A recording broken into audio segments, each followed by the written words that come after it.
हमारे YouTube channel Shanu sir tutorials में आपका एक बार फिर से बहुत बहुत स्वागत है। दोस्तों, हमारी जो प्लेलिस्ट है वेब डिज़ाइनिंग एंड डेवलपमेंट की, उसको हम आगे बढ़ाते हैं। और आज जो हम इस वीडियो के अंदर पढ़ने वाले हैं वो CSS के अंदर बहुत ही इंपॉर्टेंट प्रॉपर्टी है। और दोस्तों, आपने अगर अभी तक कोई भी वेबसाइट वगैरह बनाई है और अगर आपने फ्लेक्स प्रॉपर्टी का यूज़ नहीं किया है तो उसमें आपको काफ़ी मेहनत करना पड़ी होगी, ठीक है। और काफ़ी आपको अननेसेसरी प्रॉपर्टी लगाना पड़ी होगी। बट मैं आज जो मैं आपको बताने वाला हूँ फ्लेक्स प्रॉपर्टी के बारे में, कि CSS के अंदर हम फ्लेक्स प्रॉपर्टी कैसे यूज़ में लाते हैं और किस हद तक ये हमारे डिज़ाइनिंग के पार्ट को थोड़ा सा ईजी कर देता है। जी हाँ दोस्तों, ये बहुत ही इंपॉर्टेंट प्रॉपर्टी और ये CSS के अंदर बिल्कुल नया कंसेप्ट है, ठीक है। क्योंकि अभी तक मैं वेबसाइट को मैनेज करने के लिए, मैं मेरी वेबसाइट को लेआउट को सेट करने के लिए अभी तक मैं फ्लोट का यूज़ कर रहा था। अब विदाउट फ्लोटिंग के मैं फ्लेक्स प्रॉपर्टी की हेल्प से मैं मेरे लेआउट को रिस्पॉन्सिव फॉर्मेट में मैं इजीली मैनेज कर सकता हूँ। दोस्तों, इस वीडियो को स्टार्ट से एंड तक पूरा देखें, क्योंकि इसके अंदर मैं काफ़ी सारी चीज़ें और काफ़ी अच्छे लेवल पे मैं आपको पूरा डीप लेवल पे आपको इस वीडियो के अंदर समझाने वाला हूँ। फ्लेक्सिबल बॉक्स का जो मैं आपको बता रहा था दोस्तों, फ्लेक्सिबल बॉक्स का बेसिकली यूज़ करते हैं हम कि अगर मुझे मेरी वेबसाइट को एज ए रिस्पॉन्सिव बनाना है, अगर मुझे मेरा लेआउट रिस्पॉन्सिव रखना है, तो इसमें फ्लेक्सिबल बॉक्स आपकी काफ़ी काफ़ी हेल्प करेगा, ठीक है। दोस्तों, फ्लेक्सिबल बॉक्स की बहुत सारी प्रॉपर्टी है, ठीक है। हम सारी प्रॉपर्टी को यहाँ पे हम डीप लेवल पे डिस्कस करने वाले हैं। तो आइए दोस्तों, स्टार्ट करते हैं हम हमारी वीडियो को। स्टार्ट करने से पहले मेरी आपसे एक रिक्वेस्ट है कि अगर आपने मेरे चैनल को अभी तक सब्सक्राइब नहीं किया तो काइंडली आप सबसे पहले मेरे चैनल को सब्सक्राइब करके नोटिफिकेशन बेल को आप प्रेस जरूर कर लें, ताकि जो भी मेरे लेटेस्ट वीडियो उसकी इन्फॉर्मेशन सबसे पहले आपको मिलते रहे। दोस्तों, मैं आपको पूरा डीप लेवल पे विथ एग्जांपल समझाने वाला हूँ। तो आते हैं हम हमारे सबसे पहले कोड एडिटर में, जिसका नाम है हमारा विजुअल स्टूडियो कोड। दोस्तों, यहाँ पे सबसे पहले हम एक नई फाइल बना लेते हैं। तो आप बिल्कुल स्टेप बाय स्टेप समझते जाना और इस वीडियो को पॉज करके आप खुद भी प्रैक्टिकली करते जाओ, क्योंकि बहुत सारे स्टूडेंट्स को ये अभी तक नहीं पता है कि एक्चुअली डिस्प्ले फ्लेक्स प्रॉपर्टी क्या होती है और इसको हम कैसे इम्प्लीमेंट करते हैं। तो आज मैं आपको बहुत ही डीप लेवल पे समझाने वाला हूँ, ठीक है। तो जल्दी से हम यहाँ पे एक फाइल बना लेते हैं CSS। जैसा कि हम जो फाइल का जो हम फॉर्मेट बना रहे हैं file CSS tutorials, file number मुझे देना पड़ेगा CSS ट्यूटोरियल 13.html, ठीक है दोस्तों। यहाँ पे जल्दी से मैंने एक फाइल बना ली है, ठीक है। और एक चीज़ मैं आपको बताना चाहता हूँ कि आपको अगर मेरी किसी भी वीडियो का सोर्स कोड चाहिए, मैं स्पेशली CSS की बात नहीं करता हूँ, जितने भी वीडियोस अगर अभी तक आपने देखे तो प्लीज़ आप मुझे कमेंट सेक्शन में आपका ईमेल आईडी ड्रॉप कर देना। विद इन 24 आवर्स के अंदर मैं पूरा का पूरा सोर्स कोड आपको मेल कर दूंगा। क्योंकि दोस्तों, मैं अभी CSS के बारे में आपको सारी प्रॉपर्टी समझाने वाला हूँ, तो आई होप, मुझे लगता है कि अभी आपको सोर्स कोड की रिक्वायरमेंट नहीं रहेगी। पर जैसे मैं मूव करता हूँ वेबसाइट के ऊपर, जैसे हम वेबसाइट के ऊपर मूव करेंगे तो आपको डेफिनेटली नीड लगेगी सोर्स कोड की। तब आप मुझे उस समय आप मुझे बस एक पिंग कर देना, ठीक है, कमेंट सेक्शन में। तो मैं आपको आपके पर्टिकुलर ईमेल आईडी पे पूरा सोर्स कोड ट्रांसफ़र कर दूंगा। तो आइए दोस्तों, शुरू करते हैं। जिस सबसे पहले तो मैं यहाँ पे HTML की एक नई फाइल बना लेता हूँ। यहाँ पे मैं HTML का जो सोर्स कोड है उसको मैं जल्दी से ऐड कर लेते हैं। यहाँ पे हम आ चुके हैं दोस्तों। जल्दी से हम यहाँ पे एक टाइटल लिख लेते हैं। टाइटल हमको लिखना पड़ेगा यहाँ पर CSS फ्लेक्स बॉक्स। दोस्तों, इसको फ्लेक्सिबल बॉक्स ही बोलते हैं, ठीक है। आप बिल्कुल कंफ्यूज मत होना क्या फ्लेक्स बॉक्स और फ्लेक्सिबल बॉक्स। फ्लेक्सिबल मतलब मुझे मेरे वेबसाइट को एज ए रिस्पॉन्सिव लेआउट में डिजाइन करना है। ये हमारा फ्लेक्सिबल फॉर्मेट कहलाता है, कि जो मेरा डेस्कटॉप पे अलग अलग फॉर्मेट में दिखे और उसको मैं किस में कन्वर्ट कर सकता हूँ, रिस्पॉन्सिव वे में, ठीक है। तो काफ़ी हेल्प करेगा आपके फ्लेक्सिबल बॉक्स में। इसके अंदर सारी की सारी प्रॉपर्टी आपको वन बाय वन पूरा बताने वाला एक ही वीडियो के अंदर। तो जल्दी से मुझे दोस्तों, सबसे पहले तो मैं आपको बता देता हूँ कि फ्लेक्सिबल बॉक्स का बेसिकली काम क्या होता है, और इसके लिए मैंने आपके लिए छोटा सा इंट्रोडक्शन पार्ट बना रखा है। तो सबसे पहले अपन मूव करते हैं इसकी डेफिनेशन के बारे में। दोस्तों, सबसे पहले मैं आपको समझाता हूँ कि CSS की जो फ्लेक्स प्रॉपर्टी रहती है उसका बेसिक डेफिनेशन क्या रहती है। तो यहाँ पे मैंने लिखा है the CSS flex properties you manage a layout in a flexible responsive format, ठीक है। किसी भी फॉर्मेट को अगर मुझे एज ए फ्लेक्सिबल बनाना है, रिस्पॉन्सिव फ्लेक्सिबल फॉर्मेट में अगर मुझे मेरे लेआउट को डिज़ाइन करना है, तो उसमें आपकी हेल्प करता है हमारा CSS फ्लेक्स प्रॉपर्टी। नीचे मैंने लिखा है। और दूसरी हमारे जो बॉक्स रहते हैं ना, जो हमारे डिब्बे बनते हैं, डिब्बे मतलब जो हमारे लेआउट्स के अलग अलग जो पार्ट बनते हैं ना, उसको एक रो और कॉलम्स में करता है, वो डिवाइड कर देता है। मैंने यहाँ पे वही चीज़ लिखी, it divide the box layout into row and columns, ठीक है। वर्टिकल और हॉरिजॉन्टली दोनों फॉर्मेट में क्या करता है, बहुत ही ईजी वे पे एक ही प्रॉपर्टी की हेल्प से मैं मेरे फॉर्मेट को हॉरिजॉन्टल और वर्टिकली फॉर्मेट में मैं लेआउट को कन्वर्ट कर सकता हूँ, ठीक है। उसके बाद मैंने लिखा दोस्तों, अभी तक आप जनरली यूज़ करते आते हो कि जैसे कि मुझे एक ही लाइन में अगर मुझे डेटा को अरेंज करना है। जैसे कि हम चूंकि हम बात करते हैं कि जितनी भी मैं ड्यू बनाता हूँ, ड्यू पूरी की पूरी विथ को कवर कर लेता है, क्योंकि अगर जैसे कि अगर मैंने 2 ड्यू बनाए तो पहला ड्यू ऊपर रहेगा और दूसरा ड्यू ऑटोमेटिकली ब्रेक कर देता है। क्यों? क्योंकि ड्यू की बाय डिफॉल्ट विथ कितनी होती है, 100% होती है। इसलिए वो दूसरे ड्यू को एक ड्यू के पास में कभी भी मैनेज नहीं करने देता है। ठीक है, तो इस केसेस में हम या तो डिस्प्ले इनलाइन प्रॉपर्टी यूज करते हैं, ठीक है, यहाँ पे हम फ्लोट प्रॉपर्टी यूज करते हैं। पर हमको नहीं तो डिस्प्ले इनलाइन की रिक्वायरमेंट रहेगी, नहीं हमको डिस्प्ले फ्लोट प्रॉपर्टी की रिक्वायरमेंट रहेगी। ठीक है, तो मैंने यहाँ पे वही चीज लिखी कि there are no need to float property for layout design. Layout design करने के लिए हमको कदापि, है ना, हमको रिक्वायरमेंट नहीं लगेगी किसकी, हमको फ्लोट प्रॉपर्टी की। ठीक है, उसके बाद दोस्तों मैंने आपको बताया कि CSS3 एक्चुअली ये पार्ट है CSS3 का, ठीक है, पर मुझे आपको अभी समझाना इसलिए जरूरी है क्योंकि आप अगर वेबसाइट वगैरह बना रहे हो तो प्लीज़ आप फ्लेक्स प्रॉपर्टी एक बार समझ लेना, और इस पर आप कम से कम मैं आपको एक वेबसाइट इसके ऊपर पर्सनली बना करके देने वाला हूँ। ठीक है, तो आपको पता चल जाएगा कि CSS के फ्लेक्स प्रॉपर्टी को हम कैसे हम वेबसाइट के अंदर हम उसको इंटीग्रेट करते हैं।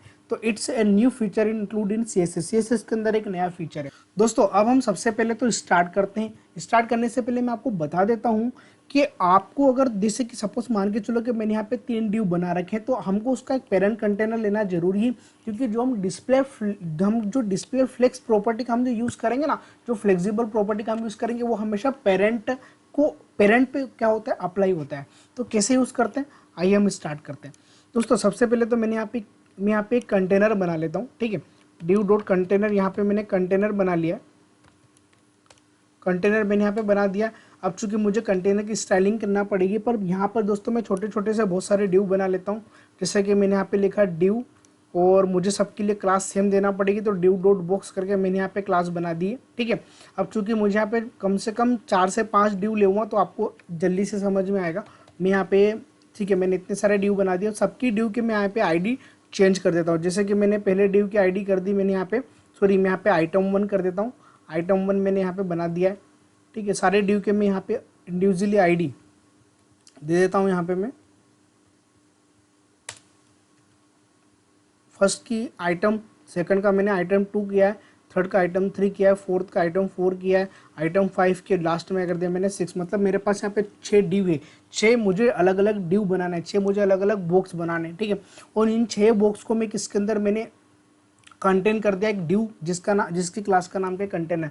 तो ये जो है ये है मेरा पेरेंट कंटेनर है, ये मेरा पेरेंट ड्यू है, और ये सारे मेरे क्या होते हैं, चाइल्ड। जैसा कि अभी मैंने आपको बताया कि जितने भी ड्यू रहेंगे उन सबको मुझे पेरेंट के अंदर कंटेन करना पड़ता है। तो मैंने उसके लिए इन सबको मैंने किसके अंदर ले लिया, ड्यू के अंदर, जिसकी क्लास का नाम क्या कंटेनर। अब जल्दी से दोस्तों सबसे पहले तो मैं कंटेनर की यहाँ पे स्टाइलिंग दे देता हूँ। स्टाइलिंग देने के लिए ज़्यादा कुछ नहीं करना है, सिंपल सा हमको स्टाइल टैग लगाना है, और स्टाइल के अंदर सबसे पहले मैं स्टाइलिंग करूँगा कंटेनर की, और कंटेनर के बाद सबसे पहले हम कंटेनर की स्टाइलिंग कर देते हैं। तो कंटेनर पे दोस्तों मुझे क्या देना है, सबसे पहले तो मैं कंटेनर की यहाँ पे विथ सेट कर देता हूँ। कंटेनर के मैंने यहाँ पे सपोज अभी मैंने कंटेनर की विथ सेट कर रखी 800 पिक्सल। ठीक है, और यहाँ पर मैं कंटेनर की हाइट दे देता हूँ, हाइट भी दे दी मैंने यहाँ पे, कंटेनर की हाइट में देता हूँ। कंटेनर की हाइट कितनी मेरे पास 400 पिक्सल, और कंटेनर के मैं यहाँ पे बॉर्डर देता हूँ ताकि आपको जल्दी से समझ में आएगा। बॉर्डर कर दिया मैंने यहाँ पे 2 पिक्सल, है ना, सॉलिड, और यहाँ पे बॉर्डर कलर देता हूँ मैं यहाँ पर रेड। ठीक है, तो आपको दिख रहा होगा कि जैसे कि मैंने यहाँ पे कंटेनर बना बग वगैरह बना दिया है। अब हम चाहते हैं कि यार मुझे हर बॉक्स की अलग अलग मुझे स्टाइलिंग देना है। ठीक है, सबसे पहले तो हम सेमी स्टाइलिंग देते हैं। सेमी स्टाइलिंग देने के लिए मैंने यहाँ पे, इसीलिए मैंने यहाँ पे सबके लिए क्लास सेम बना रखी बॉक्स नाम से, ताकि जैसे मैं यहाँ पे डॉट बॉक्स करके अगर मैं CSS बनाता हूँ तो ये सारे के सारे ड्यू पे, इनर ड्यू जितने भी, सब पे क्या हो जाएगी, यहाँ पे अप्लाई हो जाएगी। ठीक है, तो करना क्या है, तो जो इनर ड्यू रहेंगे उसकी सबसे पहले तो मैं विथ सेट कर देता हूँ। तो विथ सेट कर दी मैंने 150 पिक्सल। ठीक है, इसके मैंने हाइट सेट कर दी, हाइट कितनी सेट कर दी मैंने 150 पिक्सल, और इसका मैं यहाँ पे बॉर्डर दे देता हूँ। बॉर्डर दे दी मैंने यहाँ पे 1 पिक्सल सॉलिड, और कलर दे दिया, कलर चूंकि ब्लैक ही रहने दो। ठीक है, या कलर को हम चाहें तो कलर वगैरह हम दे भी सकते हैं, तो जो भी कलर अगर आपको देना है, ठीक है, तो कलर में काम करते हैं, कलर चलो एक काम करते हैं, हम ब्लैक ही रहने देते हैं। ठीक है, बाय डिफॉल्ट मैंने 000 लिख दिया, तो ब्लैक कलर को वो इंटीग्रेट कर लेगा। दोस्तों आई होप यहाँ तक कि आपको समझ में आ गया होगा। जल्दी से हम इसका लेआउट देख लेते हैं कि इसका लेआउट कैसा क्या हमने अभी तक डिजाइन किया है। राइट क्लिक करते हैं, इसको ओपन विथ लाइव सर्वर पे जाते हैं, दोस्तों जैसा कि आपको दिख रहा है कि मैंने कंटेनर ड्यू बना रखा है, उसके अंदर मैंने बहुत सारे छोटे छोटे से अलग अलग बॉक्स ले रखे हैं। ठीक है, चूंकि मेरे पास कंटेनर की विड्थ और हाइट में अभी नहीं देता हूँ। ठीक है, हाइट में इसकी कर देता हूँ, हाइट मुझे देना ही नहीं अभी, तो हाइट मैंने यहाँ से इसकी हाइट रिमूव कर दी है, हाइट मैंने इसकी रिमूव कर दी है। ठीक है, तो देखो जितना मेरा कंटेंट रहेगा उसके हिसाब से वो हाइट मैनेज कर लेगा। और इसकी विथ अभी मैंने कितनी दे रखी है, अभी मैंने इसकी विथ दे रखी है 800, तो इसकी भी विथ को मैं थोड़ी सी बड़ा करके कर देता हूँ, अभी मैं 1000 पिक्सल। ठीक है दोस्तों, जैसा कि आपको दिख रहा है यहाँ पे कि जो मैंने कंटेनर बनाया है, कंटेनर के अंदर जितने भी मैंने ड्यू बनाए हैं, सबसे पहले तो मैं हर ड्यू का एक बैकग्राउंड कलर सेट कर देता हूँ। तो हर ड्यू का बैकग्राउंड कलर मुझे सेम देना है, तो मैं यहाँ पे हर ड्यू का बैकग्राउंड कलर देता हूँ। तो बैकग्राउंड कलर दिया मैंने यहाँ पे, बैकग्राउंड कलर दे रखा है मैंने यहाँ पे, ग्रे कलर दे दिया मैंने यहाँ पे। ठीक है, और इसके अंदर दोस्तों मैं हर पर्टिकुलर बॉक्स के अंदर, जैसे कि मुझे इसको आइडेंटिफाई करना है। ठीक है, आइडेंटिफाई करने के लिए मैं यहाँ पे लिखता हूँ, यहाँ पे मैं लिख देता हूँ जल्दी से, इसके अंदर मैं लिख देता हूँ यहाँ पे बॉक्स 1, बॉक्स 2, यहाँ पे लिखा मैंने बॉक्स 2, नीचे लिखा मैंने यहाँ पे बॉक्स नंबर ऑफ 3, उसके बाद लिखा मैंने यहाँ पे बॉक्स नंबर ऑफ 4, उसके बाद लिखा मैंने यहाँ पे बॉक्स नंबर ऑफ 5। ठीक है, और लास्ट में मैंने लिखा है बॉक्स नंबर ऑफ 6। ठीक है, तो मैंने यहाँ पे 6 ड्यू बना दिए, और सभी ड्यू के अंदर मैंने बॉक्स 1 बॉक्स 2 अलग अलग मैंने टेक्स्ट वगैरह सेट कर दिया। अब आपको देखने में प्रॉपर लग रहा होगा कि ये जो डब्बा है ये बॉक्स 1 का है, ये जो डब्बा है बॉक्स 2 का है, ऐसे सबके मैंने डिब्बे के अलग अलग नाम दे दिए। ठीक है, अब हमको करना क्या है दोस्तों, सबसे पहले तो हमें समझते हैं कि ये जो दो डिव है नीचे नीचे क्यों है। जैसे कि मैंने आपको पहले भी बता रखा, डिव की by default property display block रहती है। ब्लॉक होने की वजह से जो सेकंड वाला डिव रहेगा वो जस्ट उसके नीचे आएगा। ऐसा क्यों हो रहा है, क्योंकि पहला जो मैंने बॉक्स बनाया है इसकी विड्थ कितनी है, ये अपने पेरेंट की विड्थ ले लेता है। तो इसका जो पेरेंट कौन है, कंटेनर, अभी इसका पेरेंट कौन है, कंटेनर, कंटेनर की विड्थ कितनी है 1000, तो इसकी भी विड्थ कितनी होगी 1000। तो इसने आपको दिख रहा है कि ये इतना बड़ा डब्बा है, तो इतना बड़ा बॉक्स नहीं है, इसकी जो विड्थ है ना यहाँ से लेकर के पूरी यहाँ तक है। तो इससे कारण यही कारण होता है कि जो बॉक्स 2 रहता है, जो मैंने अगला जो डिव बनाया ना, उसको यहाँ पे स्पेस नहीं मिल पाती है ना। अब मैं चाहता हूँ कि बॉक्स 2 को मैं यहाँ पे लेके आऊँ। ठीक है, या जितने भी मेरे जो बॉक्स है ना, जितने भी मेरे बॉक्स है, बॉक्स 1 बॉक्स 2, इन सबको मैं इसके पास में मैनेज करना चाहता हूँ। तो पास में मैनेज करने के लिए आपने अभी तक यूज़ करा होगा display inline, display inline blocks आप लगा सकते हो। ठीक है, बट आपने उसके अलावा फ्लोट प्रॉपर्टी का भी यूज़ करा होगा। तो आज मैं नहीं तो डिस्प्ले इनलाइन प्रॉपर्टी का यूज़ करने वाला हूँ, नहीं मैं डिस्प्ले फ्लोट प्रॉपर्टी का, नहीं मैं फ्लोट प्रॉपर्टी का यूज़ करने वाला हूँ। तो सबसे पहले तो हमको फ्लेक्स प्रॉपर्टी कहाँ पे लगाना चाहिए, क्या मुझे इंडिविजुअली बॉक्स पे फ्लेक्स प्रॉपर्टी लगाना चाहिए, है ना। ऐसा नहीं है दोस्तों, मैंने आपको पहले ही बता रखा है कि जितने भी मेरे बॉक्स रहेंगे उनका एक कंटेनर होगा, उनका एक पेरेंट होगा। तो जो मुझे फ्लेक्स प्रॉपर्टी लगाना है, जो मैं फ्लेक्स प्रॉपर्टी मैनेज करूँगा, वो किस पर मैनेज करूँगा, मैं मेरे पेरेंट ड्यू पे। तो इन सब का पेरेंट कौन है, हमारा कंटेनर। तो अब क्या करना है हमें कि मैं चाहता हूँ कि जितने भी मेरे बॉक्स है ना, बॉक्स 1 बॉक्स 2, ये सब एक लाइन में आना चाहिए। तो एक लाइन में लाने के लिए सिंपल सा आपको एक ही प्रॉपर्टी लगानी है। कौन सी प्रॉपर्टी लगानी है आपको, यहाँ पे डिस्प्ले, जैसे आपने यहाँ पे डिस्प्ले फ्लेक्स लिखा, जैसे ही आपने डिस्प्ले फ्लेक्स लिखा, तो जितने भी मेरे डब्बे हैं ना, ये देखो आप सब एक लाइन में आ गए। मतलब कितना इजी हो गया आपके लिए कि आपको फ्लोट प्रॉपर्टी नहीं लगाना पड़ रही है, आपको डिस्प्ले इनलाइन प्रॉपर्टी नहीं लगाना पड़ रही है। बस आपको खाली पेरेंट कंटेनर, जो मेरा पेरेंट ड्यू है, उस पर मैंने केवल क्या लिखा, डिस्प्ले फ्लेक्स।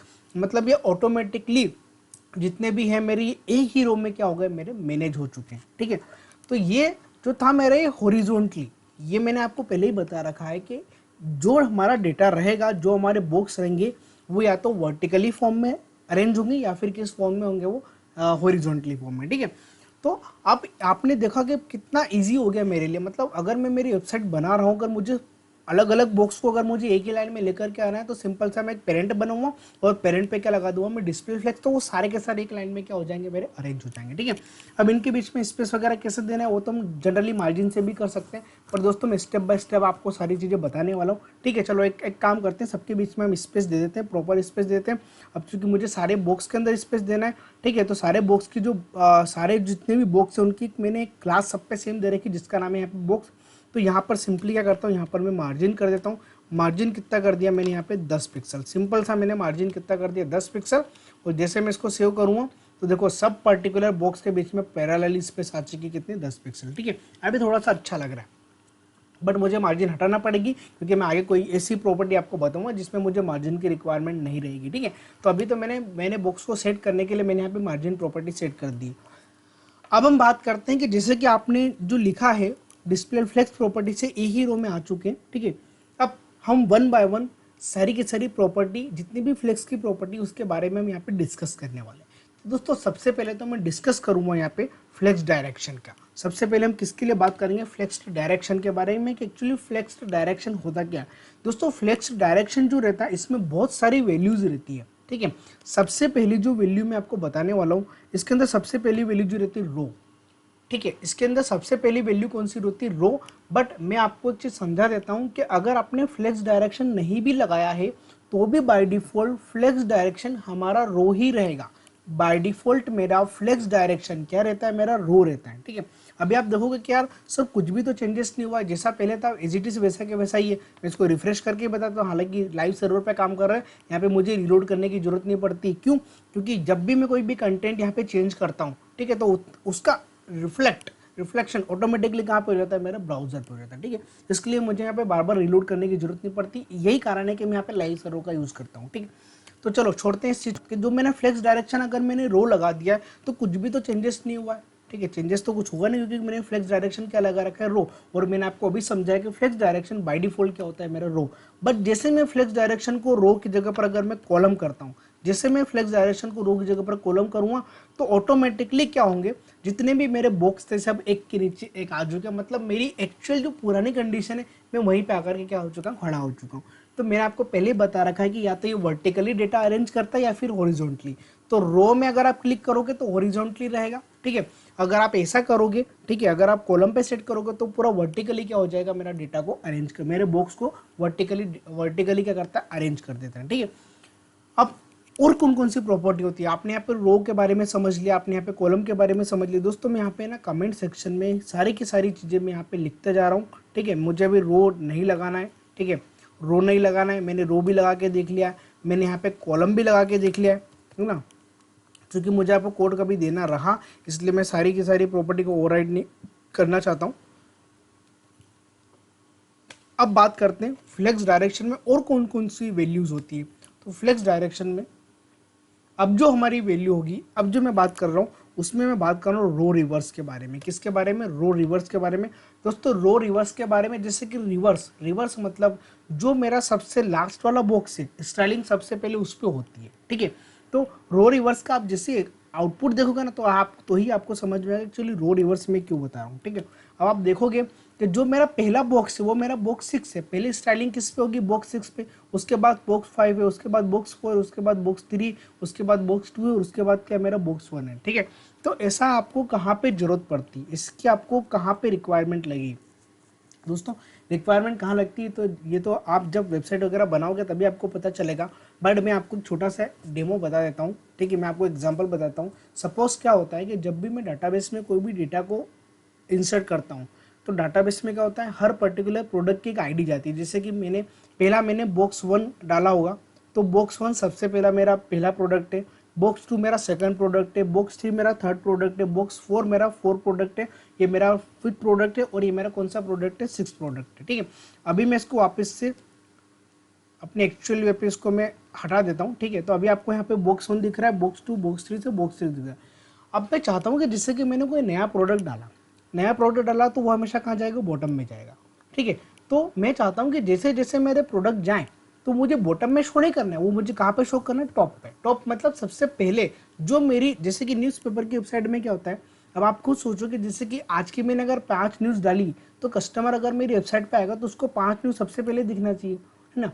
अगर आपने 5 न्यूज़ कल, फिर आप 5 न्यूज़ डाल रहे हो तो 5 न्यूज़ जो कल की है वो तो बॉटम में चली गई ना। ठीक है, बट आपको टॉप पे कौन सी दिख रही है, कल वाली न्यूज़ दिख रही है। तो आप क्या सोचोगे, सामने वाला कस्टमर क्या सोचेगा, अरे यार ये तो बार बार ने ओल्ड न्यूज़ बताते जा रहे हैं, जबकि मुझे तो करंट न्यूज़ चाहिए। तो मैं आपको वही समझा रहा हूँ कि डाटाबेस में जब भी मेरा डेटा जाता है ना तो वो टॉप टू बॉटम की प्रोसेस में जाता है।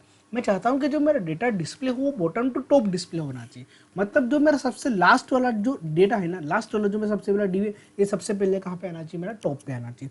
तो इसीलिए हम यहाँ पे यूज, ऐसा मैंने आपको सिंपल सा एग्जांपल दिया है। ठीक है, आपको अगर पीएचपी वगैरह नहीं आती, अगर आप बैकएंड वगैरह पे काम नहीं करते तो आप केवल इतना समझ लेना कि रो रिवर्स में जो लास्ट वाला डिब्बा रहेगा वो सबसे पहले क्या हो जाएगा, मेरा मैनेज हो जाएगा। वापस से मैं कर देता हूँ, फ्लेक्स डायरेक्शन क्या रहेगा मेरा, रो रिवर्स। ठीक है, रो रिवर्स। तो यहाँ पे ये रिवर्स में सबसे पहले 6 वाला डिब्बा यहाँ पे आ चुका है। ठीक है, अब हम बात करते हैं कि भैया 6 जब फ्लेक्स डायरेक्शन रो रिवर्स हो सकता है तो फ्लेक्स डायरेक्शन कॉलम रिवर्स भी होगा। जी हाँ, बिल्कुल सही है ना। मैं आपको वो भी करके बताता हूँ कि मैंने जो फ्लेक्स डायरेक्शन लिखा है, अगर मैं कॉलम रिवर्स करता हूँ तो अब आपको सिंपल सा फंडा, अब आपको पता ही होगा कि कॉलम रिवर्स में क्या होगा। कॉलम रिवर्स में क्या होगा, जो सबसे लास्ट वाला डिब्बा है वो सबसे पहले फर्स्ट पे आ गया, उसके बाद फिफ्थ है, सब कॉलम में क्या होते हो चुके मेरे, अरेंज हो चुके हैं। ठीक है, तो इसमें कोई नई चीज़ नहीं, अभी मैंने आपको कॉलम के बारे में समझाया था, बस लास्ट वाला डिब्बा क्या आ गया मेरा, फर्स्ट पे आ गया। ठीक है, तो ये होता है मेरा फ्लेक्स डायरेक्शन के अंदर। फ्लेक्स डायरेक्शन में दोस्तों बहुत ही सिंपल सी प्रॉपर्टी होती है। ठीक है, कि इसमें डेटा या तो वर्टिकली फॉर्म में अरेंज होता है या फिर किस फॉर्म में होता है मेरा, हॉरिजॉन्टली फॉर्म में। तो आई होप यहाँ तक की प्रॉपर्टी आपको समझ में आ गई होगी। ठीक है, आगे की प्रॉपर्टी के बारे में हम डिस्कस करते हैं दोस्तों। अब हम एक काम करते हैं कि इसको मैं ना कमेंट आउट करता हूँ। ठीक है, इसको मैंने यहाँ पे सिंपली कमेंट आउट किया। अब मैं आपको बताता हूँ कि अब हमको क्या करना है। जैसा कि आप देख रहे हो, ठीक है, अभी मैं क्या करता हूँ, इसकी मैं विड्थ वगैरह बढ़ा देता हूँ और मैं इसकी हाइट भी दे देता हूँ। चलो ठीक है, मैंने यहाँ पे इस पर्टिकुलर बॉक्स की मैंने हाइट भी दे दी है, कंटेनर की मैंने हाइट दे दी कि हाइट कितनी कर दी मैंने यहाँ पे 500 पिक्सल। कितनी कर दी मैंने, 500 पिक्सल। आप हाइट वगैरह देख रहे हो यहाँ पे। ठीक है, अब मैं चाहता हूँ कि जो भी मेरे कंटेंट है, कंटेंट मतलब जो भी मेरे इनर बॉक्स है, ये box 1, box 2, box 3, box 4, box 5 और बॉक्स 6, अब इन पर्टिकुलर बॉक्स पे मुझे काम करना है। ठीक है, इन पर्टिकुलर बॉक्स पे क्या करना है, मुझे काम करना है। अभी दोस्तों मैं यहाँ पे इसकी विथ भी बढ़ा देता हूँ। ठीक है, चलो मान के चलो कि मैंने इसकी जो विथ है, इसकी जो मैंने विथ कर दी 100%। कितनी विथ कर दी मैंने इसकी, 100%। ठीक है, समझाता हूँ मैं आपको क्या करने वाला हूँ मैं। ठीक है, 100% मतलब ये पूरा यहाँ से लेकर के यहाँ तक देखो उसने कवर कर लिया। अब मैं चाहता हूँ कि जितने भी मेरे बॉक्स है ये बिल्कुल सेंटर में आना चाहिए। कहाँ पे आना चाहिए, आपके देख रहे हो इतनी स्पेस यहाँ पे छूट रही है, तो मैं चाहता हूँ कि ये जितने भी बॉक्स है बिल्कुल सेंटर में आए। मतलब जितनी इधर से स्पेस छूटेगी उतनी स्पेस कहाँ से छूटेगी, यहाँ से। तो जनरली हम क्या करते हैं, मार्जिन 0 पिक्सल ऑटो करते हैं सेंटर में लाने के लिए। ठीक है, तो यहाँ पर हम कौन सी प्रॉपर्टी का यूज़ करेंगे, यहाँ पर हम जो प्रॉपर्टी का यूज़ करने वाले हैं जिसका नाम है सिंपल सा जस्टिफाई कंटेंट। आपके करना जस्टिफाई कंटेंट सेंटर कर देना। उससे क्या होगा कि ये देखो दोस्तों बिल्कुल कहाँ पे आ चुके हैं, मेरे सेंटर में आ चुके हैं। और ये बहुत ही अच्छी प्रॉपर्टी मैं आपको बता रहा हूँ। फ्लेक्स प्रॉपर्टी से आपका काम बहुत ईजी लेवल पे बहुत ईजी हो जाएगा। मतलब काफ़ी अच्छी टाइप की वेबसाइट आप कम टाइम में बना सकते हो, ज़्यादा कोड आपको नहीं भी करना पड़ेगा। ठीक है, तो इतना आपको समझ में आ गया होगा। ठीक है, अब हम बात करते हैं कि चलो ठीक है, ये तो मैंने सेंटर में लिया। अब सबसे बड़ा इशू रहता है कि अगर मैं अभी भी आपको बोलता हूँ ना, चैलेंज करता हूँ, ठीक है, कि ये जो जितने भी बॉक्स है मुझे ना सेंटर में लेके आना। सेंटर में मतलब top to bottom, top to bottom के सेंटर में लाना है। तो ये बहुत बड़ा इशू रहता है आज की डेट में। ठीक है, कि इसको मैं सेंटर में कैसे लेकर के आऊँगा। इसको सेंटर में लेके आने के लिए सिंपल सा फ्लेक्स प्रॉपर्टी यूज़ करो, आपको जल्दी समझ में आ जाएगा। तो क्या करना चाहिए, उसके लिए सिंपली मुझे यहाँ पे करना पड़ेगा align content, align item. Align item जिससे मेरे सेंटर किया तो क्या हो गया, सेंटर में आ चुका। मतलब टॉप से भी उतनी स्पेस लेगा और बॉटम से भी क्या लेगा, उतनी स्पेस लेगा। दोस्तों ये सारी प्रॉपर्टी बहुत ही इंपॉर्टेंट प्रॉपर्टी जो मैं अभी आपको बता रहा हूँ। ठीक है, तो जस्टिफाई कंटेंट से मेरा जो सेंटर में डेटा आ जाएगा। ठीक है, जितने लेफ्ट से स्पेस छूटेगी उतनी मेरे राइट से छूटेगी। और टॉप टू बॉटम, टॉप से और बॉटम के बीच में अगर मुझे डेटा को मैनेज करना है तो यहाँ पे आपको क्या लिखना पड़ेगा, अलाइन आइटम क्या कर दिया आपने यहाँ पे सेंटर कर दिया, तो ऑटोमेटिकली क्या आ जाएगा, वो सेंटर में आ जाएगा। ठीक है, ये बहुत ही अच्छी प्रॉपर्टीज़ मैं आपको बता रहा हूँ। आप इसको वीडियो का पोस्ट करके आप सारी प्रॉपर्टी समझते जाओ। और अगली बार जब भी आप वेबसाइट वगैरह बनाने बैठो तो सबसे पहले दिमाग में एक चीज़ सेट कर लेना कि मुझे फ्लेक्स प्रॉपर्टी का यूज़ करना है, मुझे फ्लोट प्रॉपर्टी का यूज़ ज़्यादा नहीं करना है। जितना हो सके हमको किसका यूज़ करना है, फ्लक्स प्रॉपर्टी का, क्योंकि ये आपके डेटा को इज रिस्पॉन्सिव फॉर्मेट में बना के दे देगा आपके लेआउट को। अब मैं जो बोल रहा हूँ कि रिस्पॉन्सिव फॉर्मेट क्या है। ठीक है, तो अब जो नेक्स्ट प्रॉपर्टी आने वाली है फ्लेक्स की, उसमें हम इसको रिस्पॉन्सिव लेआउट में कन्वर्ट करने वाले। दोस्तों अब मैं आपको इसका मोबाइल व्यू बताता हूँ। तो इस जल्दी से क्या करना है, मोबाइल व्यू चेक करने के लिए हम इसको इंस्पेक्ट करते हैं। जैसे मैं इंस्पेक्ट करूँगा तो आप देख रहे हो यहाँ पे मैं रिस्पॉन्सिव सेट कर लेता हूँ। ठीक है, यहाँ पे ऑलरेडी रिस्पॉन्सिव सेट है। अब दोस्तों रिस्पॉन्सिव फॉर्मेट क्या होता है कि जिससे कि मेरे पास यहाँ पे 6 डिब्बे। अब जब मैं इसको छोटा करूँ ना, छोटा करूँ तो हो क्या रहा है कि देखो डिब्बे का जो साइज है छोटा होता चला जा रहा है, जबकि ऐसा नहीं होता है। हम हमारे मोबाइल में अगर ये कि व्यू अगर मैं मेरे मोबाइल में ओपन करता हूँ तो मोबाइल में कैसा ओपन होना चाहिए, यहाँ पे पूरा बॉक्स वन आना चाहिए, बॉक्स 2 उसके नीचे आना चाहिए, बॉक्स 3 उसके नीचे आना चाहिए। तो ऐसा उसका मोबाइल व्यू कहलाता है। तो ऐसे लेआउट को हम कैसे सेट करेंगे कि बॉक्स 1 के नीचे बॉक्स 2 आ जाए, बॉक्स 2 के नीचे बॉक्स 3 आ जाए। तो दोस्तों उसके लिए मैं यहाँ पे एक नई प्रॉपर्टी यूज़ करने वाला हूँ, ठीक है। उसकी प्रॉपर्टी जो है, ठीक है, जो प्रॉपर्टी जो है मैं यहाँ पे जस्ट उसकी प्रॉपर्टी सेट करूँगा, ठीक है। मैं यहाँ पे उसकी प्रॉपर्टी सेट करने वाला हूँ फ्लेक्स फ्लेक्स रैप। अब क्या करना चाहता हूँ, मैं इसको रैपिंग करना चाहता हूँ। रैपिंग का मतलब ये होता है कि जब मैं यहाँ पे इसको छोटा करूँगा ना, तो ये बॉक्स 1 के नीचे क्या हो जाएगा, मेरा बॉक्स 2 ऑटोमेटिकली क्या हो जाएगा, सेट हो जाएगा। तो दोस्तों फ्लेक्स रैप जो है मेरा फ्लेक्स रैप, इसकी जो बाय डिफॉल्ट वैल्यू होती है वो नो रैप होती है। क्या होती है यहाँ पे, नो रैप होती है। अगर आप नहीं भी लगाओगे ना, अगर आपने लगा भी दिया तो भी आपका एज इट इज फॉर्मेट रहेगा जैसा कि आपको दिख रहा है, ठीक है।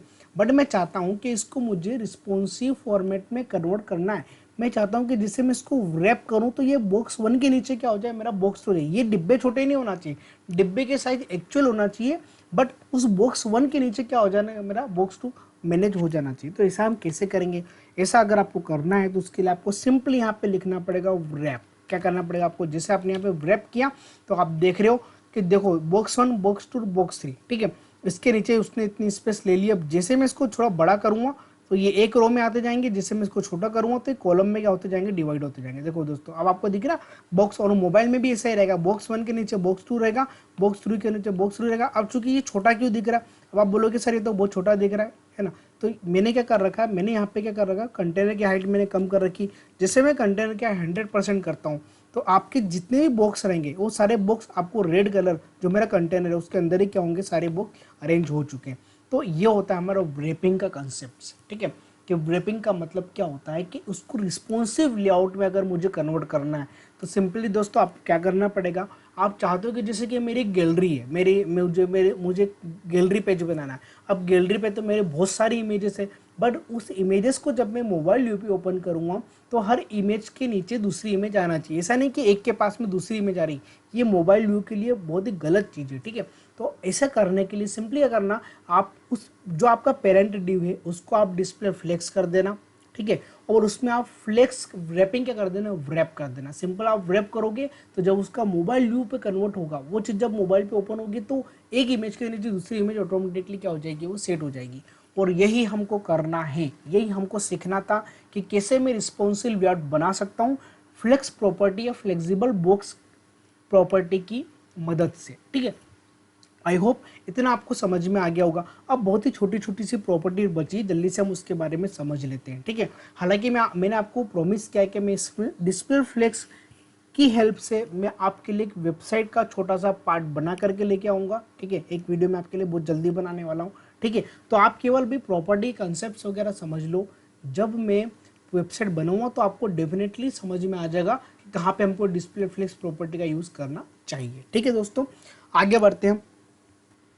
दोस्तों अब मैं इसके अंदर आपको बताने वाला हूँ, जैसे कि फ्लेक्स रैप जो था हमारा यहाँ पे, उसके अंदर मैं एक और प्रॉपर्टी यहाँ पे यूज़ करने वाला हूँ कि फ्लेक्स रैप के अंदर अभी एक चीज़ और होती है जिसका नाम होता है रैप रिवर्स। अब आप सोचोगे कि यार रैप रिवर्स क्या चीज़ है, ठीक है। आपको रिवर्स का मीनिंग तो पता है कि जो सबसे लास्ट वाला डब्बा वो सबसे पहले टॉप पे आता है। यहाँ पर फ्लेक्स रैप का मीनिंग थोड़ा सा डिफरेंट होता है, ठीक है। मैं आपको इम्प्लीमेंट करके बताता हूँ कि जैसे ही मैं इसको रिलोड करता हूँ, ठीक है, रिलोड करने के बाद जब मैं यहाँ पे देखता हूँ अभी तो कोई भी चेंजेस वगैरह नहीं हुए, जल्दी से मैं इसका इंस्पेक्ट करके मैं इसका मोबाइल व्यू देख लेता हूँ। मोबाइल व्यू देखने पे आपको दिख रहा है कि जो मेरा 6 वाला डिब्बा था वो सबसे टॉप पे आ चुका है ना। और उसके नीचे कौन सा आ चुका है, मेरे 5th वाला। जैसे मैं इसको थोड़ा थोड़ा बढ़ाता जाऊँगा, अब देख रहे हो ये रिस्पॉन्सिव फॉर्मेट में क्या हो रहा है, 1 से लेकर के 6 तक पूरा चलेगा। पर जैसे मैं इसको मोबाइल व्यू पे कन्वर्ट करूँगा ना तो ऑटोमेटिकली क्या होता है, इसका रिस्पॉन्सिव फॉर्मेट के अकॉर्डिंग ये सबसे जो लास्ट वाला डिब्बा है वो सबसे पहले कहाँ आता है, मेरा टॉप पे आता है।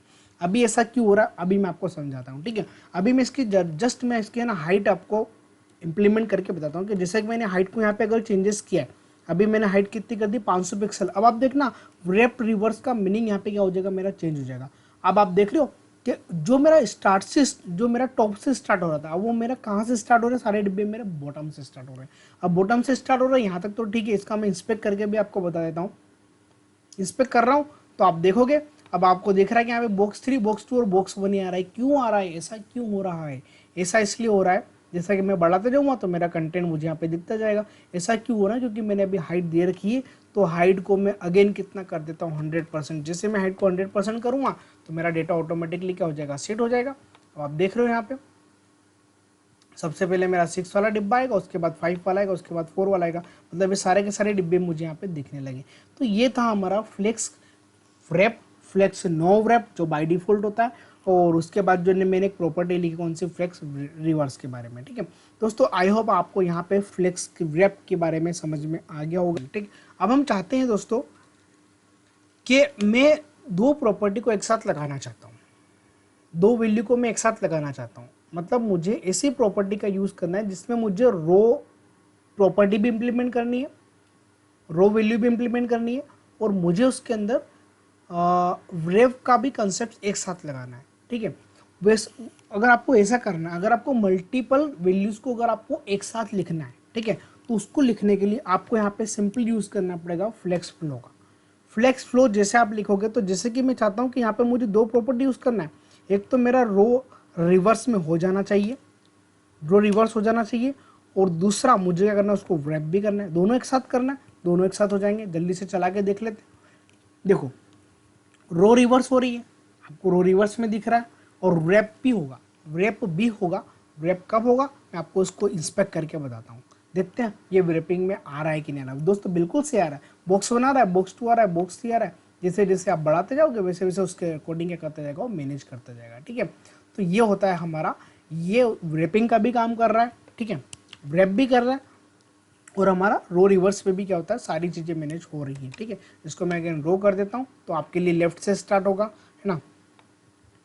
अब ये आपको दिख रहा है। ठीक है, तो ये प्रॉपर्टी पे आपको समझ में आएगी कि फ्लेक्स फ्लो का एक्चुअली बेसिक कंसेप्ट क्या होता है। ठीक है, इसको मैं वापस से मैंने नॉर्मल व्यू पे मैं अरेंज कर लेता हूँ, और देखते हैं फ्लेक्स फ्लो के अंदर और कौन कौन सी प्रॉपर्टी है।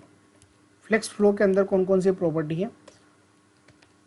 फ्लेक्स फ्लो की अगर हम बात करते हैं, तो फ्लेक्स फ्लो में रो रिवर्स, कॉलम रिवर्स, बिल्कुल ठीक है, ये तो सब हम कर सकते हैं, कोई प्रॉब्लम नहीं। ठीक है, अब हम बात करते हैं जस्टिफाई के अंदर। जैसा कि मैंने आपको बताया, जस्टिफाई कंटेंट को हम सेंटर में अरेंज कर सकते हैं। और क्या क्या हो सकता है इसके अंदर, जस्टिफाई कंटेंट अगर मुझे सेंटर में नहीं लाना है, तो और कौन कौन सी प्रॉपर्टी होती है। Flex start. ठीक है, क्या होता है, सबसे पहले जस्टिफाई कंटेंट में मैंने लिखा है फ्लेक्स स्टार्ट। फ्लेक्स स्टार्ट का मतलब ये होता है दोस्तों, इसको समझने के लिए मैं यहाँ पे ना, आपने जो मार्जिन वगैरह दी ना हर ड्यू के अंदर, मैं इसकी मार्जिन को ना थोड़ी देर के लिए मैं यहाँ पे इसकी मार्जिन को कमेंट कर देता हूँ, नहीं तो आपको समझ में नहीं आएगा। जस्टिफाई कंटेंट आपने सेंटर तो देख लिया, और फ्लेक्स स्टार्ट क्या होता है। फ्लेक्स स्टार्ट जो बाय डिफॉल्ट रहता है वो क्या रहता है, हमारा फ्लेक्स स्टार्ट कहलाता है। ठीक है, बाय डिफॉल्ट क्या रहेगा, हमारा फ्लेक्स स्टार्ट। ठीक है, अगर मैंने यहाँ पे फ्लेक्स स्टार्ट की जगह पर, अगर मैंने यहाँ पे फ्लेक्स स्टार्ट की जगह पर अगर मैंने यहाँ पे फ्लेक्स एंड कर दिया, तो कहाँ से स्टार्ट होगा, वो रिवर्स से स्टार्ट होगा। मतलब रिवर्स नहीं बोल रहा हूँ मैं, मतलब इसका राइट से स्टार्ट होगा। ठीक है, ये भी आपको समझ में आ गया। फ्लेक्स स्टार्ट आपको समझ में आ गया, ये बाय डिफॉल्ट रहता है। ठीक है, और फ्लेक्स एंड जो कि मैंने अभी आपको समझाया है, एक फ्लेक्स एंड प्रॉपर्टी होती है, जो भी मैंने आपको अभी जस्ट मैंने आपको समझाई है। अब और देखते हैं और कौन कौन सी प्रॉपर्टी होती है इसके अंदर। अब हमारे सबसे पहले स्पेस अराउंड। स्पेस अराउंड जैसे ही मैंने करा है, तो स्पेस अराउंड में क्या होता है कि वो दोनों साइड से वो स्पेस ले लेगा। ठीक है, दोनों साइड मतलब क्या होता है, देखो दोनों साइड मतलब क्या होता है, एक बॉक्स अपने लेफ्ट साइड से उतनी स्पेस लेगा जितनी स्पेस वो कहाँ से ले रहा है, राइट साइड से। ठीक है, अब आपको दिख रहा है कि बॉक्स 1 और 2 के बीच में तो ज़्यादा स्पेस है, ज़्यादा स्पेस नहीं है। बॉक्स 1 की जो राइट स्पेस है वो भी है, और बॉक्स 2 की जो लेफ्ट स्पेस है, ये दोनों को मिलाकर के यहाँ पे स्पेस क्या हो चुकी है, मेरी बढ़ चुकी है। ठीक है, तो स्पेस अराउंड का मतलब ये होता है कि एक जो डब्बा रहता है, एक जो बॉक्स रहता है, वो अपने लेफ्ट और राइट से पैरेलली स्पेस ले लेता है, सेम स्पेस ले लेता है। जितनी स्पेस वो लेफ्ट से लेगा उतनी स्पेस कहाँ से लेगा, वो राइट से लेगा। ठीक है, यही हर पर्टिकुलर बॉक्स के बीच में जितने भी मेरे बॉक्स है, जैसे कि मैं बॉक्स 6 की बात करता हूँ, तो 6 के लेफ्ट में भी उतनी स्पेस है जितनी स्पेस कहाँ से, वो राइट से, तो ऑटोमेटिकली उतनी स्पेस वो मैनेज कर लेता है। अब हम बात करते हैं कि मुझे स्पेस अराउंड नहीं लगाना है, तो क्या लगा सकते हैं इसको। अगर आपको ऐसा नहीं लगाना है, तो आप सिंपली क्या कर सकते हो, यहाँ पे स्पेस अराउंड को आप यहाँ से रिमूव कर दो, और यहाँ पे लगा दो आप स्पेस बिटवीन। स्पेस बिटवीन, ठीक है, स्पेस बिटवीन क्या हो गया, स्पेस बिटवीन को मैं आपको इम्प्लीमेंट करके बताता हूँ। स्पेस बिटवीन मतलब ये होता है कि हर बॉक्स के बीच में सेम स्पेस लेगा।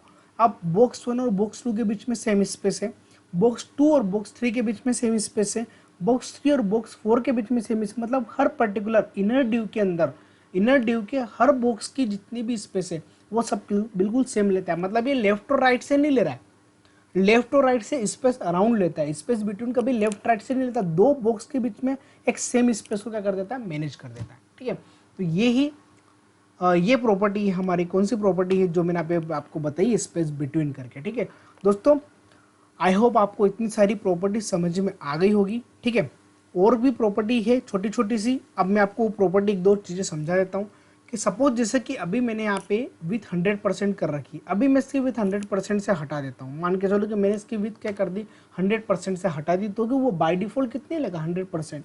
तो इसको मैं ना, इसकी जगह पर मैं यहाँ पर एक प्रॉपर्टी लिख सकता हूँ फ्लेक्स बेसिक। फ्लेक्स बेसिक कितना, 100%, तो भी कोई भी चेंजेस नहीं होगा। जैसा मेरा विथ 100 करता है, जैसा मेरा विथ की 100% मैंने दे रखा था, वैसे मैं फ्लेक्स बेसिक के अंदर भी मैं यहाँ पे 100% इजीली सेट कर सकता हूँ। आप देख रहे हो कोई भी चेंजेस यहाँ पर नहीं हुआ है। ठीक है, तो ये मेरी फ्लेक्स बेसिक प्रॉपर्टी। दोस्तों इतनी प्रॉपर्टी कम से कम एटलीस्ट आपको, इतनी प्रॉपर्टी तो आपको आना ही चाहिए। और सबसे इंपॉर्टेंट प्रॉपर्टी हमारी एक तो डिस्प्ले फ्लेक्स, उसके अंदर फ्लेक्स डायरेक्शन, एक जस्टिफाई कंटेंट और एक रैपिंग, ये तीन चार चीज़ें अगर आपने सीख ली तो आप आपकी पकड़ में है फ्लेक्स, फिर आप आपकी वेबसाइट को किसी भी टाइप से आप मैनेज कर सकते हो। ठीक है दोस्तों, बस मुझे आपको इस वीडियो में यही समझाना था। ठीक है, कि फ्लेक्स प्रॉपर्टी का हम कैसे यूज़ करते हैं, ठीक है, कैसे हम उसको इम्प्लीमेंट करते हैं। तो आई होप आपको ये पूरा कंसेप्ट समझ में आ गया होगा। आई होप आपने वीडियो पूरा स्टार्ट से एंड तक पूरा देखा होगा। ठीक है, और दोस्तों इस वीडियो में बस इतना ही आज के लिए। ठीक है, नेक्स्ट वीडियो में हम आपके लिए कुछ नया लेकर के आएंगे, और मैंने आपसे प्रॉमिस किया है तो मैं आपको एक वेबसाइट पूरी बना के बताऊँगा जिसमें आपको अच्छे से समझ में आ जाएगा कि हमको फ्लेक्स प्रॉपर्टी का यूज़ वेबसाइट में हमको कहाँ पे करना चाहिए। ठीक है दोस्तों, वीडियो अच्छा लगा है तो प्लीज़ आप इसको लाइक जरूर कर लेना, क्योंकि वीडियो काफ़ी मेहनत से बनाया है मैंने। ठीक है, और आप आपके दोस्तों को शेयर कीजिए जो आप वेब डिज़ाइनिंग में अपना करियर बनाना चाहते हैं, जो CSS वगैरह पढ़ने के बारे में सोच रहे हैं, उनको आप ये वीडियो स्टार्ट कीजिए, काफ़ी हेल्पफुल रहेगा, और ये ऐसे डेवलपमेंट में भी काफ़ी हेल्पफुल रहेगा। और दोस्तों मेरी आपसे एक रिक्वेस्ट है कि अगर अभी तक आपने मेरे चैनल को सब्सक्राइब नहीं किया तो काइंडली आप सबसे पहले मेरे चैनल को सब्सक्राइब करके नोटिफिकेशन बेल को आप प्रेस जरूर कर लें, ताकि जो भी मेरा लेटेस्ट वीडियो है उसका नोटिफिकेशन सबसे पहले आपको मिलता रहे। ठीक है दोस्तों, मिलते हैं हम हमारे नेक्स्ट वीडियो में, तब तक के लिए गुड बाय।